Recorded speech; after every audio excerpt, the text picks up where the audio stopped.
Hello and welcome back to another reading.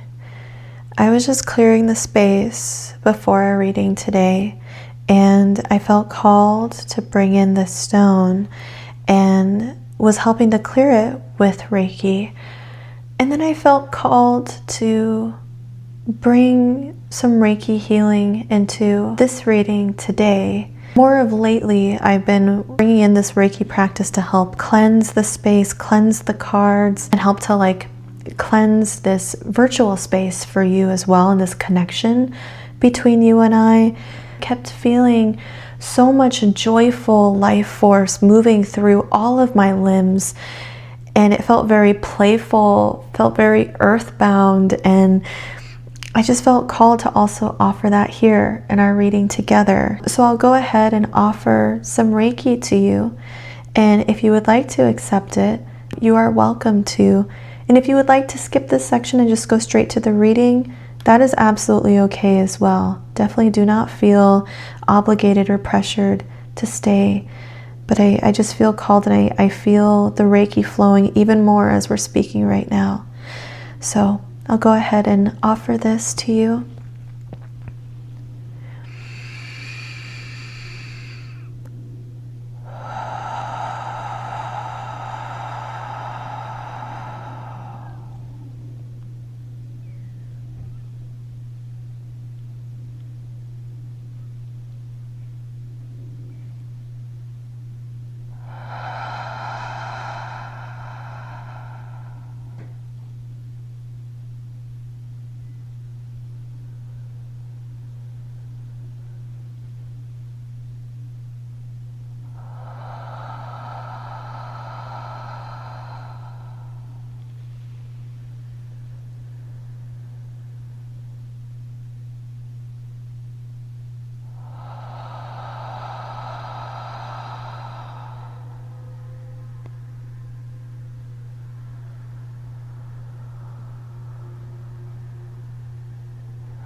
Okay, let's go ahead and get into your reading and see what it is that you are needing to know at this time.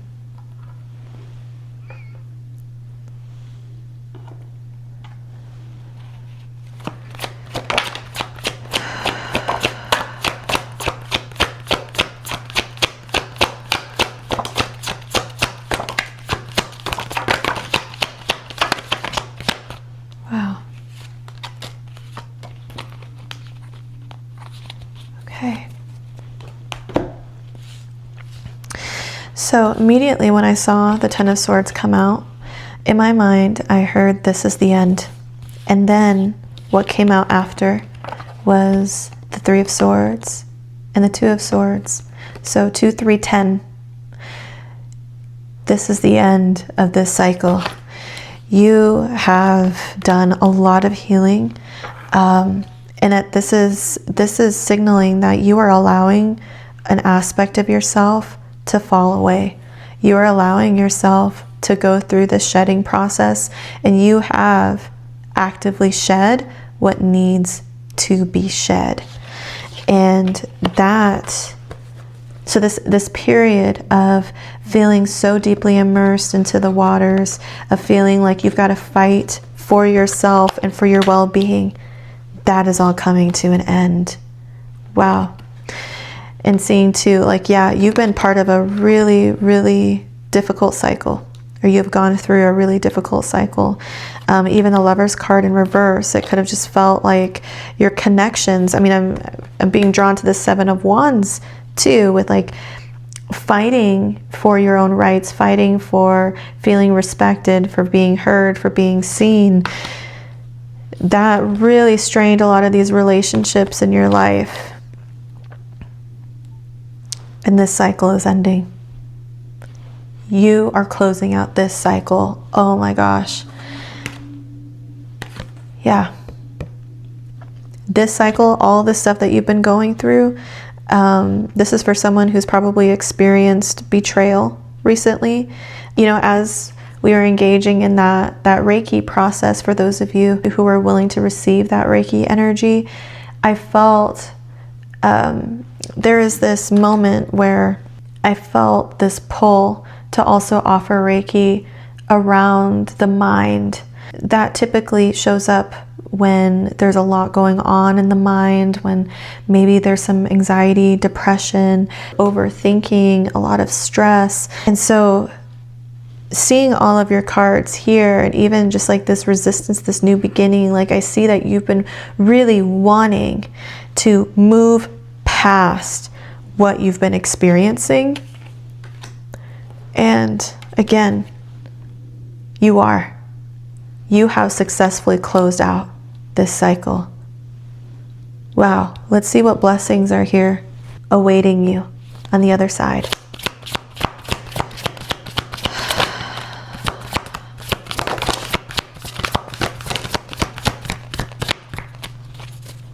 Okay, I'm also gonna pull some from this deck as well, just see what else is waiting for you on the other side.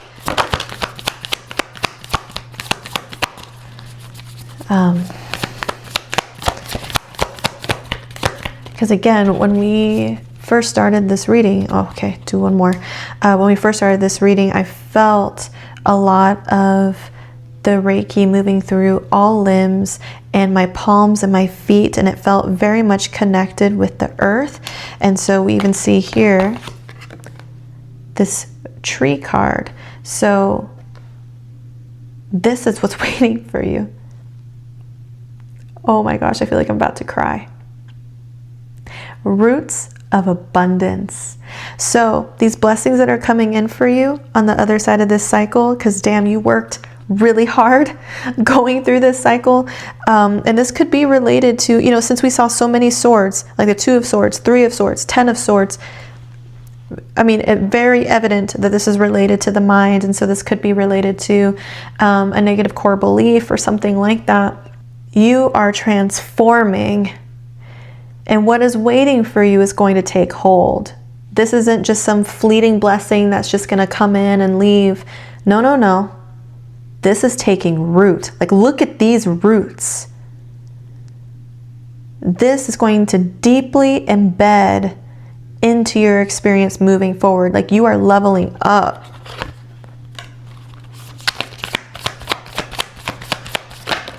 Ooh, that was a big chunk, but hey, let's take it. Let's take it. Wash away your burdens here. Embrace spirit. Share your thoughts. Oh my gosh. Okay.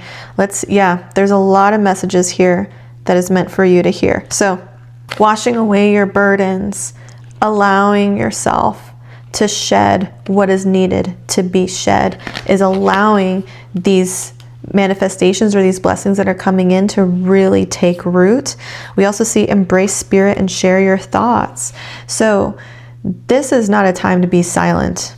You coming out of this like sword cycle, like, I mean, so clearly, right? 2 of Swords straight over to the 10 of Swords, 2 of Swords, 3 of Swords, 10 of Swords, all of the mind. And also the swords and the air element does not only represent the mind. it also represents communication, right? Like when I think of the element of air, I think of all the waves that we don't necessarily see, at least with our human eyes. So things like sound waves, light waves, right? Like we may see, you know, the output of light or our experience of light, but we don't see all of the waves within it. This is signaling that you sharing what you've experienced, what you've learned, your wisdom with the world, this is part of your path. That is what's helping this abundance to take root, because what you're doing is divine work.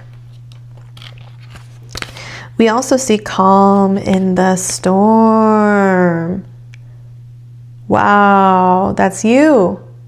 That is you, because you know what? You've been through some shit. You really took a mature approach to your thought process, to like whatever belief or whatever limiting beliefs that you're really challenging. Like you're coming out of this with a deep sense of maturity, you know, especially navigating like these relationships. Maybe a lot of these thoughts were related to relationships, were related to times where you've experienced imbalances, harm, betrayal, whatever it might be. You've done that, you've looked at it, and now you're emerging with this wisdom, this like power. Like to be calm in a storm, this signals leadership.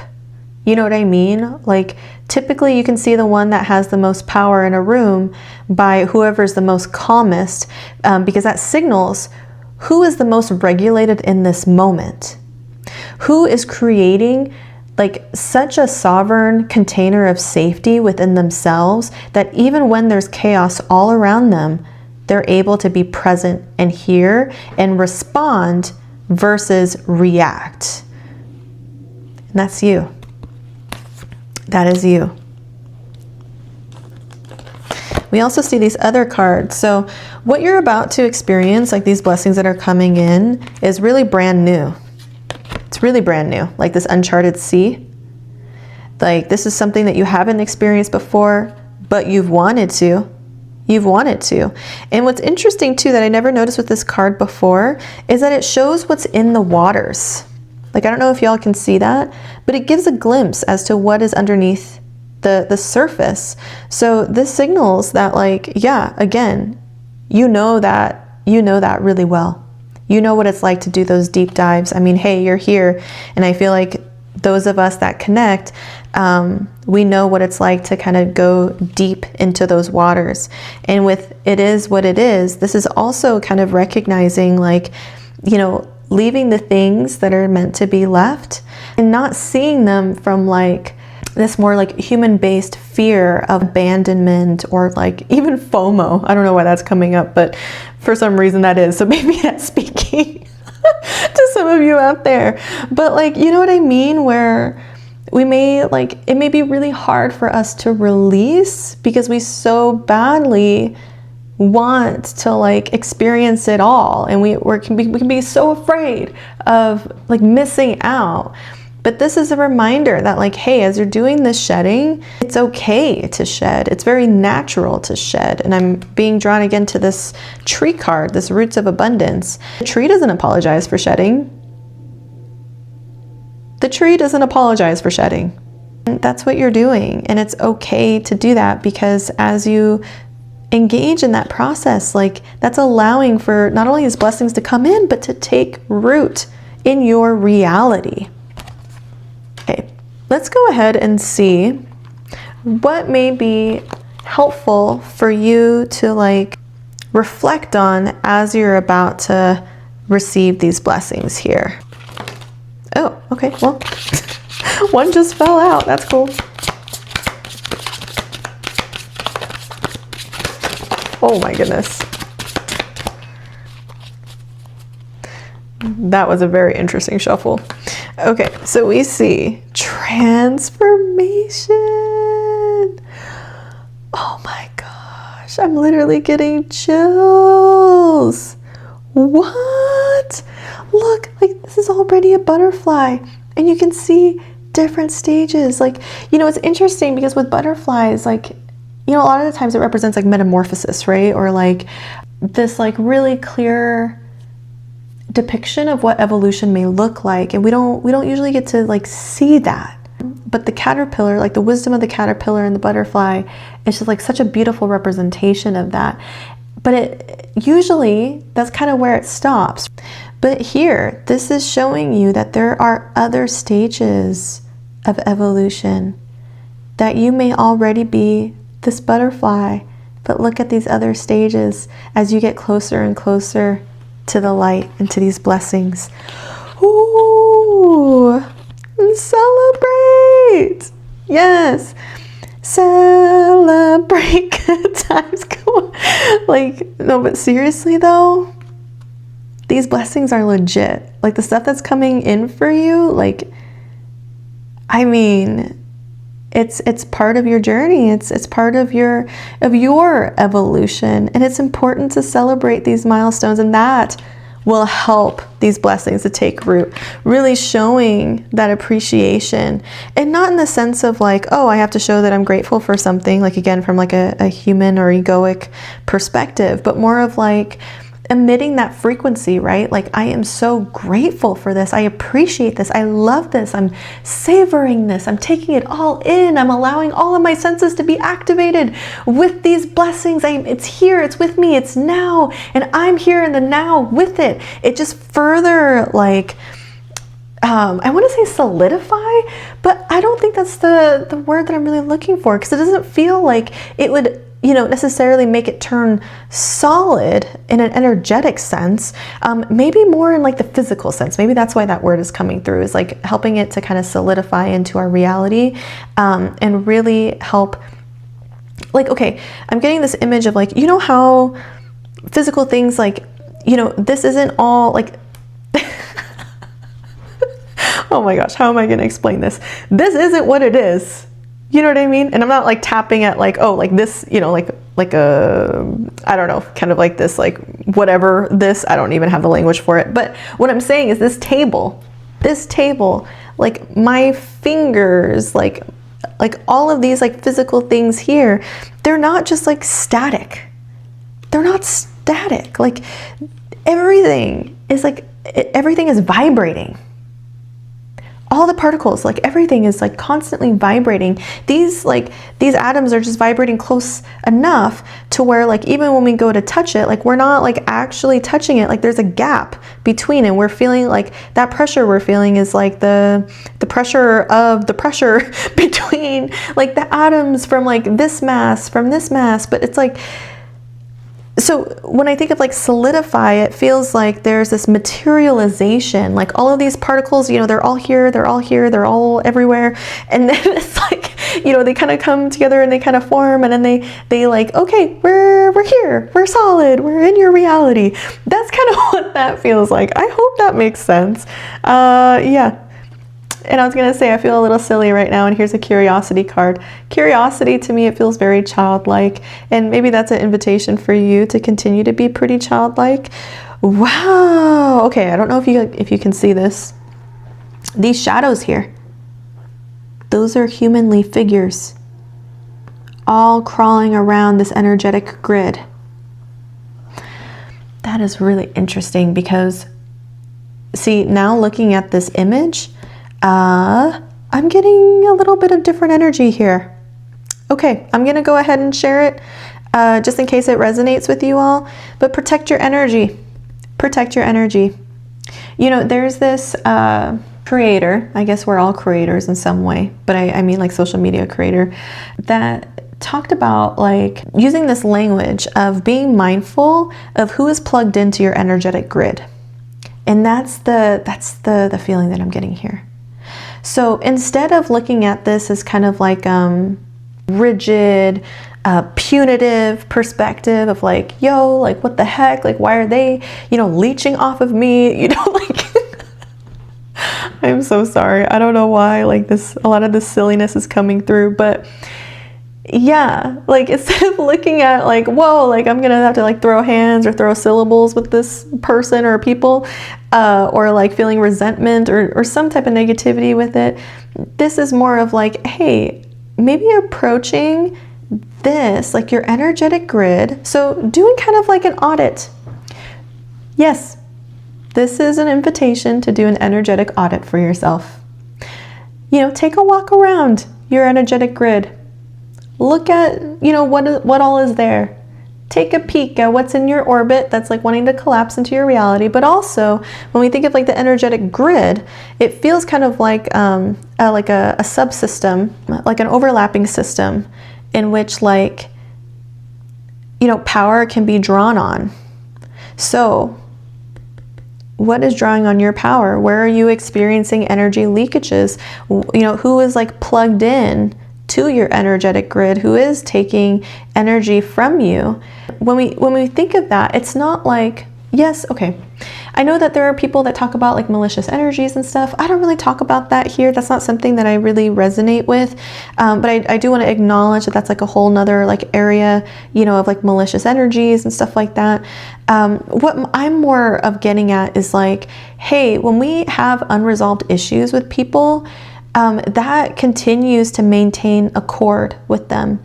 Even if we have like, severed the relationship, have went no contact, or are estranged, or whatever it might be, if we continue to like ruminate on those experiences, if that continues to impact us, when we're going through like our wormholes of like karmic lessons, whatever it might be, and we're experiencing the emotions associated with those events, that is a signal that there's a cord there.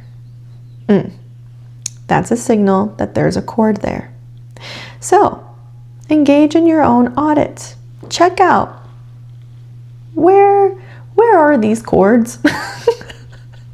And you can do this just kind of like, in your mind's eye, like, visualizing like a grid like this, or, whatever imagery comes to mind. This could just help, but like tuning in to like, okay, I'm visualizing my grid around me. Where am I seeing cords? And then being curious about them. Curiosity. Because there's something about curiosity where I find that curiosity is almost like this light that helps to soothe shame. When we're curious, it's not necessarily about being judgmental, right? Because curiosity is without judgment.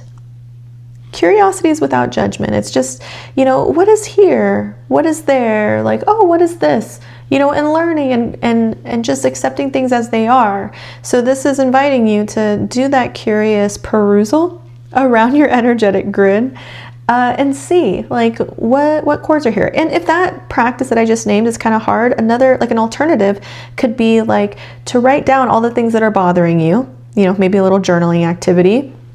When you write those things down, you can pick out themes like, oh, like this situation with so-and-so is bothering me. This experience that I had when I was like 8 years old bothers me, or whatever it might mean, or whatever it might be. Then you can signal that, okay, those are different cords that are here. Another practice too, some people, if you can really kind of like feel into the energy, like even like somatically, you could even do this exercise of where like, you ground first. I usually recommend grounding before any of these types of exercises. But yeah, doing your grounding activity and then reaching out, right? Like, and feeling into your auric field, which kind of extends out 6 feet beyond you, and even more. I find that, like, from my perspective, at least at this time, and how I understand things, is that our auric field, like, yes, we talk about, it extends 6 feet beyond us in all directions. But I think that's only like the frequencies or the bands of light within this iteration, right? And so I find that our auric fields actually extend much further than that. They extend into the quantum and across like different dimensions. So it's not just 6 feet, but from our very human way of measuring things, 6 feet, which feels like a COVID reference. I'm not trying to make a COVID reference, but maybe that's, significant for you. Anyways, that's besides the point. What I'm trying to get at is that you can engage in this exercise of like trying to feel out into your energetic field, and see where there might be some resistance there. And then you can engage in some type of ceremony or a ritual or a practice that can help you to start releasing those cords. So I find that like releasing cords is multifaceted, right? Like there's, the very real mental health aspect of like past traumas, for example. I personally do not believe that like, as we navigate this like Saturn ruled dimension, that we can just will things away. I don't think that's really practical, and I don't, like me personally, at this time, I do not think that that's a very practical piece of guidance there.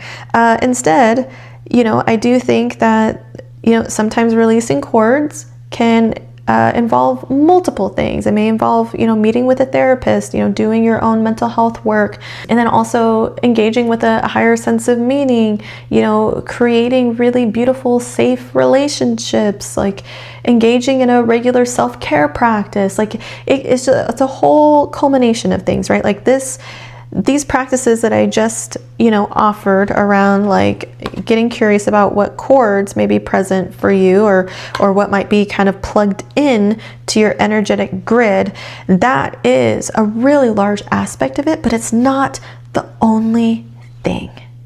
Okay. I think I will go ahead and leave you there.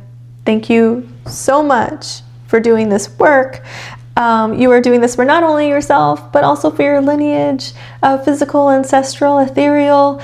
You're also transmuting these densities for myself and ultimately the collective. So truly, thank you so much for doing this work, and I look forward to seeing you again soon. Take care.